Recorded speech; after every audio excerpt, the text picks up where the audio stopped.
it's Stephen here for the Idiot Quilter, and today I want to show you how I use this tool on my sewing machine to create this block.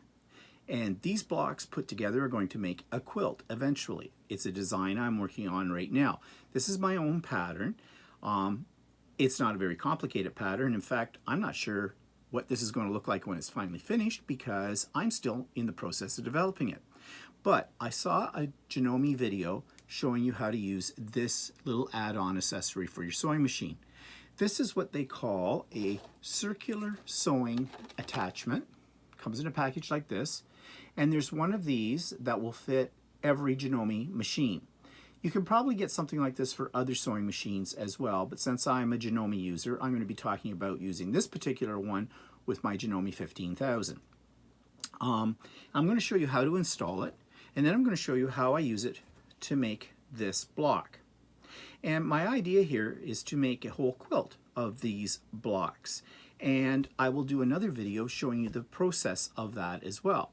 But right now what I'm going to do is show you how this thing works to create this.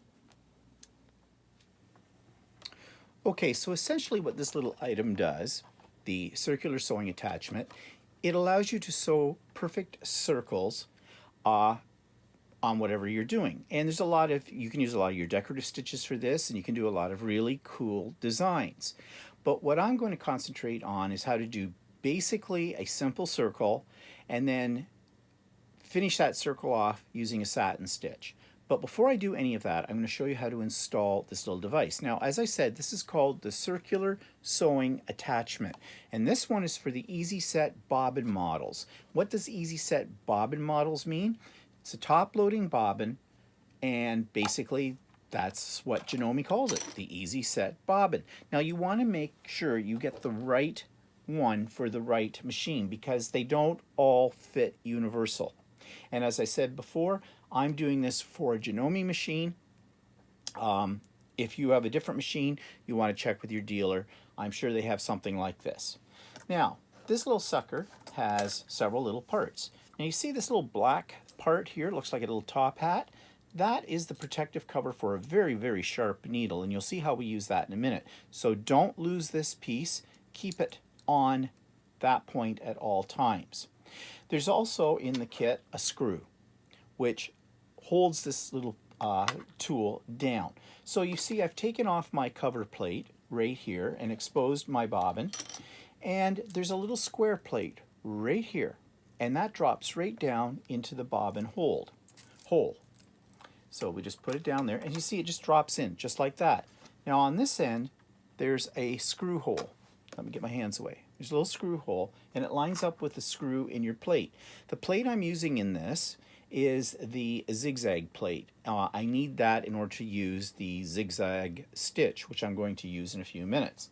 So you just line that up and put the screw back in, screw it down, get out your tiny little screwdriver.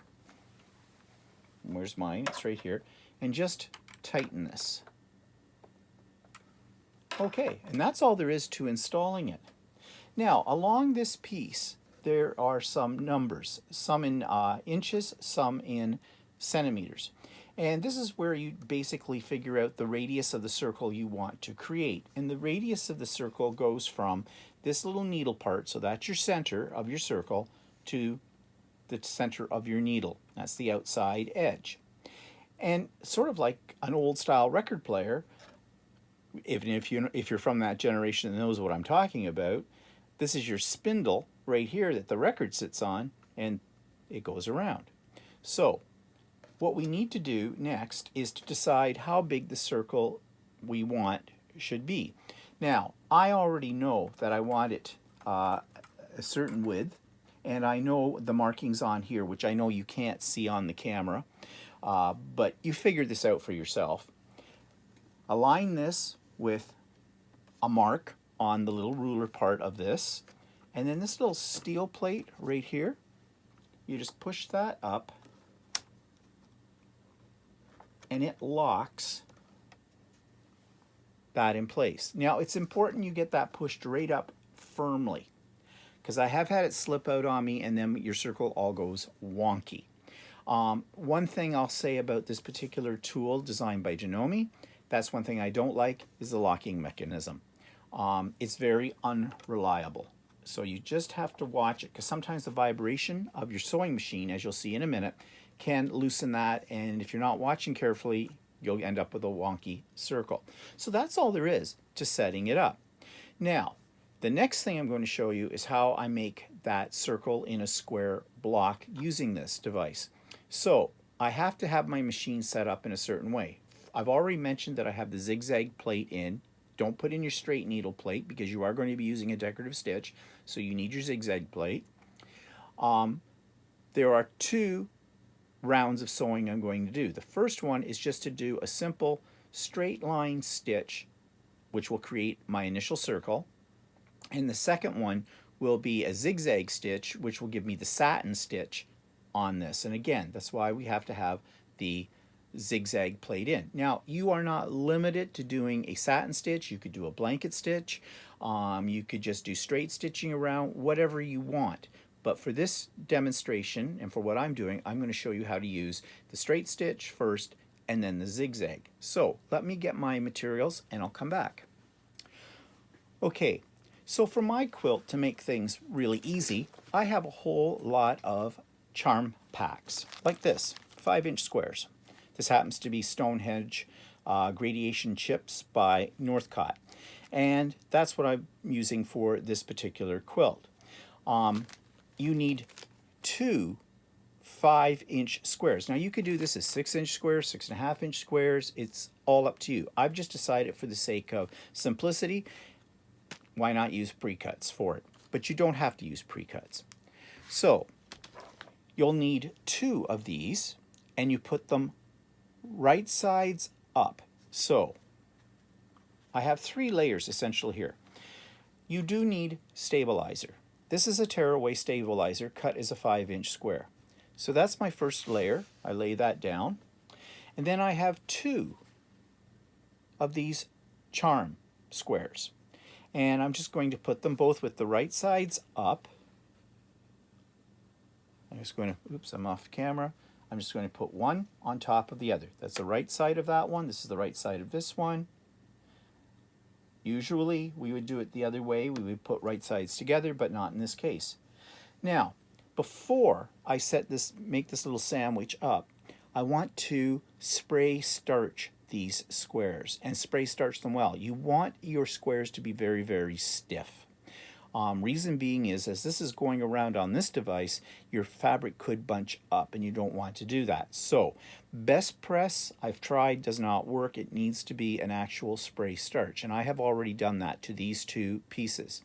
You'll also notice something else. I don't know if it's showing up. There's a crosshair on this. Basically, I'm looking for the center of my top square. I need a center point because that will be the center of my circle. And I've used a chalk marker for this.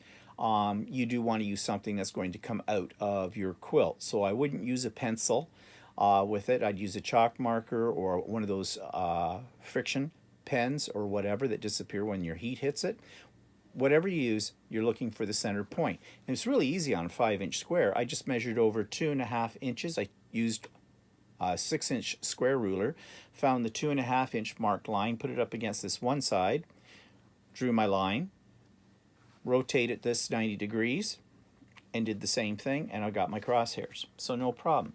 So you're taking these, and as I said, you're sandwiching them together, both pieces of fabric, right sides up, and the one on the top is the one that has my crosshairs on it. And then I'm just putting that onto my piece of tearaway stabilizer. The tearaway stabilizer is also very important because when you get to doing the satin stitch, if you don't have something to stabilize your fabric, you could pull up your fabric and get tucks in it. So I've got that layered. And don't worry if some of your stabilizer hangs out over the edge because you're going to pull that away anyways. The other thing that I have found, and it actually shows me this on, I just realized I wasn't wearing my microphone, so this might make the sound a little better, I hope. I found on this set it said size may vary slightly, and it does. But later, when it comes to squaring up, you'll take care of that. So that's not really a big problem. Okay, so I have my little sandwich ready. So what am I going to do next? Well, remember my little top hat? I'm going to pull that off, and I've got this very, very sharp needle. Ask me how I know that's very sharp. I know. Now, I want to put that needle through the sandwich so it's in the very center. That's where the crosshairs are. So you have to do a little feeling around, a little fooling around with this. You get very good at this after you've done 2 or 3 of them, finding the point.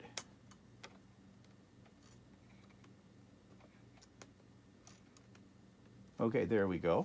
And it just goes right through, just like that. Turn my machine back on. And put your little cap back on. That's just a protection feature for your fingers. Okay, so now I'm going to do a straight stitch. So I have my machine set up for a straight stitch. I've got the color of thread in here that I want, and I'm just using a white bobbin thread. I'm not matching it with my top thread color because no one's going to see the back anyways, and it's just easier and faster if I don't have to change colors all the time. So I've got everything threaded, ready to go, and I'm going to just turn the speed down a little bit on my machine, and I'm going to go ahead and do this. And as I'm doing it, I'm going to be smoothing out the fabric a little bit just so I don't get any wrinkles in it as I make this initial circle. A little fast. So I'm just gently massaging the fabric outwards so I don't get any tucks in it as we do this initial round.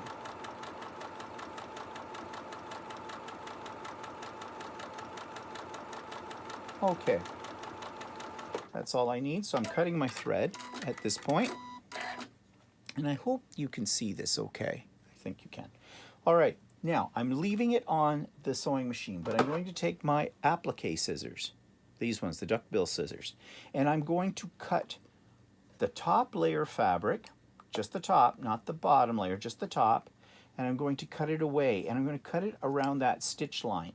So you want to be careful with this and get as close as you can. And as you're doing this, if by chance you accidentally cut into the thread in 1 or 2 places, no big deal. Because we're going to go back around this with a satin stitch, and that will cover that up.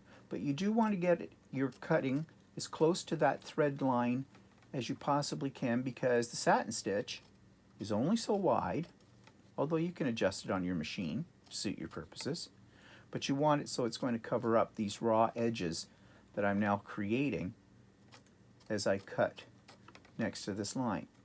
If you were to take this off to do it, you would never get it centered again. Exactly, and that could cause you a bit of a problem. So there we go. I've cut that off.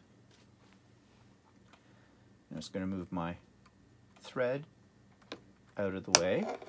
A little awkward here. Okay, pull that thread to the back. Okay, so there we go. I've got that all cut all the way around. And now what I'm going to do is I'm going to switch over to my zigzag stitch. So I'm just switching over on my machine. You would figure it out for your particular machine. And I'm taking a zigzag stitch, and this zigzag stitch actually makes a satin stitch in the way that it's set up. Of course, you can adjust the length of your stitch and the width of your stitch on your machine by whatever way you do that on your machine. And so I'm all set up and I'm ready to go. So here we go. Now I just started off slow to just make sure that it's covering where I want it to cover, and it is. So now I'm going to speed it up.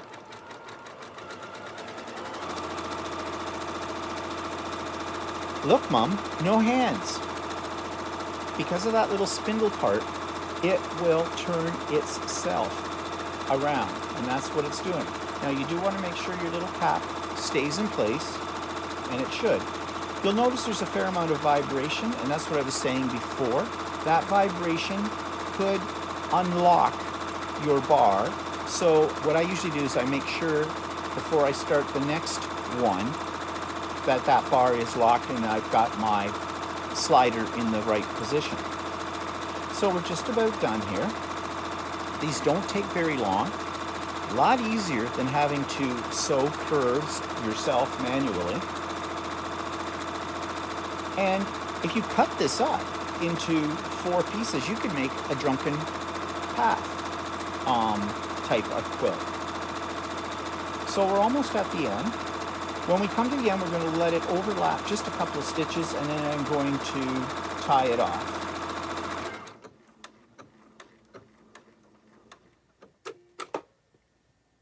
Cut my thread. And just pull it off the spindle.